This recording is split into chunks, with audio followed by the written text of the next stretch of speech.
Sabes o que pasa o próximo 28 de maio en Ponteareas? Son as eleccións municipais. Elixiremos as persoas representantes no pleno municipal, as e os concelleiros. Pero sabes o que vas votar e como funciona no teu pobo o sistema?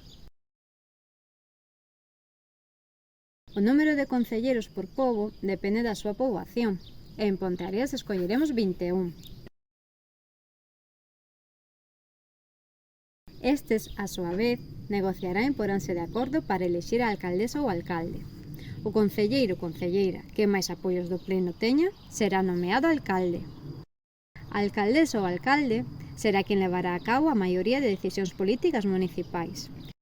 Así que, como ves, é importante que votes os concelleiros que apoias, para que estes poidan negociar o futuro. Agora mesmo, o goberno de Ponteareas está composto polo BNG e polo PSOE, sendo a alcaldesa do BNG. O resto de concelleiros, do PP e de ACIP, están na oposición, despois de gobernar polo menos 40 anos. Por que é importante que saian concelleiros de Ponteareas en común?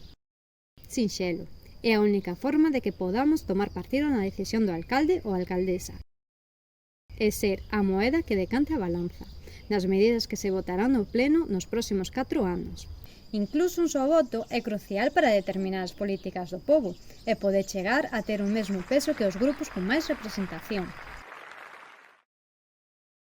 Por iso queremos entrar con forza no Concello, cos máximos representantes posibles, para poder participar de forma decisiva no goberno e mudar por fin a forma de facer política de sempre. Queres un xeito de facer política social de verdade no teu pobo? Xa ves o que se fixo nos últimos anos. Se o que queres é un cambio verdadeiro, nós teremos garantía de diálogo e participación da veciñanza fronte ao actual modelo de falta de escoita e o pasado modelo do caciquismo da dereita. Unha política para os intereses da xente e, sobre todo, feita pola xente, para non deixar a ninguén atrás. Ponteareas en común, a ilusión do cambio.